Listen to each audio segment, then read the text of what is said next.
Vous vous sentez comme un acteur sur la scène de votre propre vie, mais le script ne vous appartient pas. Chaque jour, vous montez sur les planches pour rejouer les mêmes scènes tragiques. L'échec, l'humiliation, la perte. Les dialogues de la honte et du regret vous sont si familiers que vous les récitez sans même y penser. Vous croyez que c'est votre rôle, votre destin, d'incarner ce personnage souffrant jusqu'à la tombée du rideau.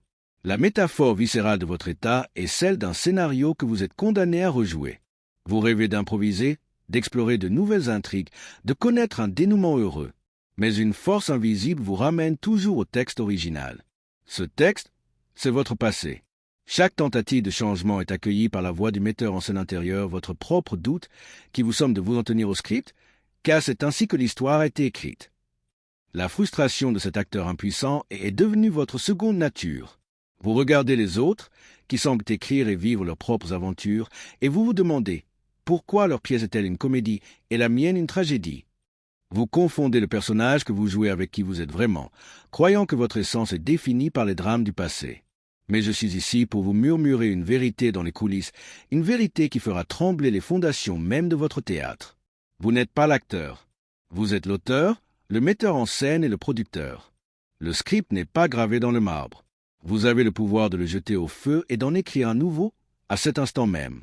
La liberté n'est pas une réplique à espérer. C'est la décision de changer le scénario. Votre prison n'est pas le passé. Le passé est une scène vide, une histoire terminée qui n'a aucun pouvoir. Votre prison est votre fidélité obsessionnelle à ce vieux script. La société, la psychologie traditionnelle, votre éducation vous ont appris que vous êtes le produit de votre histoire. C'est une philosophie de l'impuissance, conçue pour vous maintenir dans votre rôle de victime. Le premier outil de votre libération est une révolution philosophique. La conscience est la seule et unique réalité. Il n'y a pas de passé là-bas, dans un temps révolu. Il n'y a que l'instant présent et la conscience que vous en avez. Vos souvenirs ne sont pas des archives factuelles. Ce sont des scènes que vous choisissez de projeter sur l'écran de votre esprit, maintenant. La douleur ne vient pas de l'événement d'hier. Elle vient de votre décision, aujourd'hui, de remonter sur cette scène et de la revivre comme si elle était réelle. L'événement lui-même n'était qu'une ombre projetée par votre conscience à ce moment-là. En vous y accrochant, vous donnez à cette ombre une substance et lui permettez de masquer le soleil de votre présent. Vous n'êtes pas la victime d'un drame passé. Vous êtes le directeur de théâtre qui insiste pour programmer la même tragédie, soir après soir, à guichet fermé, dans votre esprit. Si cela est vrai, si le passé n'est qu'une œuvre que vous choisissez de représenter, alors la question qui brise toutes les chaînes est la suivante. Et si le passé n'était pas une forteresse qui vous emprisonne, mais simplement une pièce de théâtre que vous avez le pouvoir de quitter, ou, mieux encore, de réécrire entièrement? Si le passé est un mauvais script, il vous faut une plume de maître. Si c'est un film mal monté, il vous faut les ciseaux du réalisateur. Votre clé maîtresse est cet outil artistique, la loi de la révision, l'art suprême de la retouche de l'âme. La révision n'est ni le déni, ni la pensée positive. C'est l'art de réécrire l'histoire au seul endroit où elle existe vraiment, dans votre imagination. Et cela fonctionne, car votre imagination n'est pas une fuite de la réalité, elle est l'atelier où la réalité est conçue.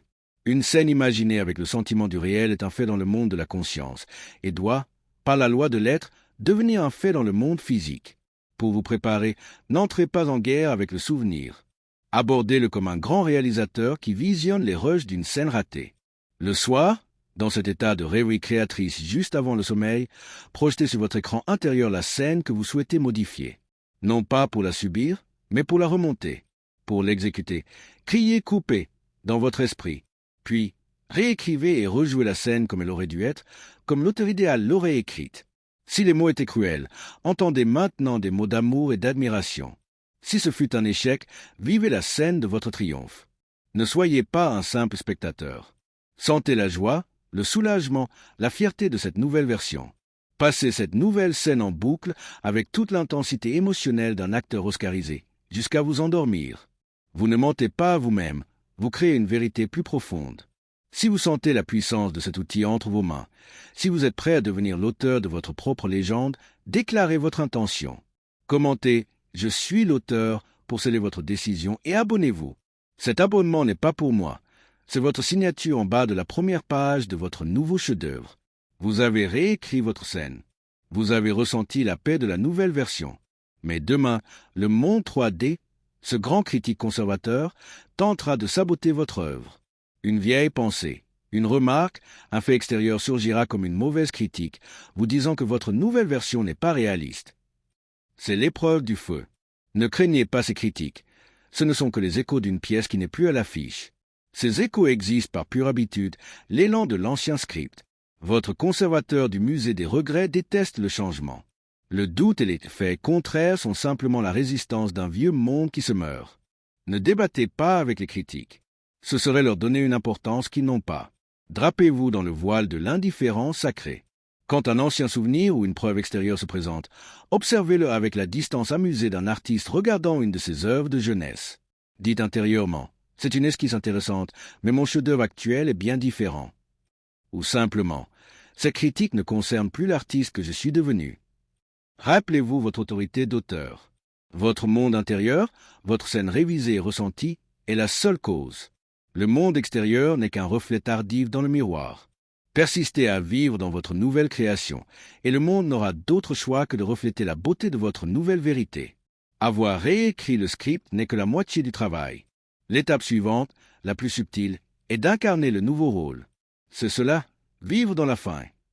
Dans ce contexte, c'est incarner avec art et élégance le personnage qui n'a jamais été défini par cette ancienne blessure. La distinction cruciale est entre penser à et penser depuis. L'ancien acteur pense à la liberté. L'artiste de sa propre existence pense et agit depuis un état de liberté. Il ne se demande plus comment être libre. Il exprime sa liberté dans sa façon de marcher, de parler, de boire son café. Il ne craint plus les sujets qui le faisaient souffrir. Il les aborde avec l'aisance de celui pour qui le drame est terminé. Faites cette immersion sensorielle. Fermez les yeux. Respirez. Incarnez maintenant ce nouveau personnage. Quelle élégance dans vos épaules, maintenant libéré du poids du passé. Quelle assurance dans votre voix. Marchez dans votre appartement, en imagination, avec la légèreté et la grâce de cette nouvelle version de vous-même. Sentez un sourire naître, non pas de joie exubérante, mais de la satisfaction tranquille de l'artiste content de son œuvre. Demeurez dans ce sentiment.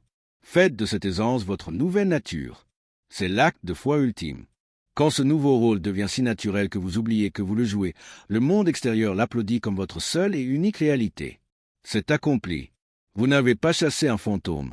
Vous avez renvoyé le conservateur du musée des regrets et avez transformé le musée en votre propre atelier d'artiste. L'artiste de sa propre existence n'est pas un concept, c'est votre être. Vous n'êtes plus défini par votre biographie, mais par la poésie de votre propre et merveilleuse imagination humaine. Vous êtes la puissance créatrice. Vous êtes l'auteur. Votre conscience est la seule réalité, et votre imagination est la plume qui écrit le monde. Aucun critique, aucune circonstance, aucun passé n'a le pouvoir de dicter votre prochaine scène, à moins que vous ne le lui donniez. Vous avez repris ce pouvoir. Votre nouvelle mission n'est pas de prêcher, mais de vivre votre article. Soyez si magnifiquement, si authentiquement l'auteur de votre vie que votre seule présence devient une source d'inspiration. Votre existence devient une œuvre d'art qui murmure aux autres. La cage n'existe pas. Prends ta plume et écris ta liberté. Votre vie est votre manifeste. Votre vie est votre plus grande œuvre d'art. Abonnez-vous pour rejoindre le cercle des poètes qui ne subissent pas la réalité, mais la créent. Et partagez dans les commentaires la première couleur, le premier vers, la première note de musique de votre nouvelle existence. Votre chef-d'œuvre en inspirera d'autres.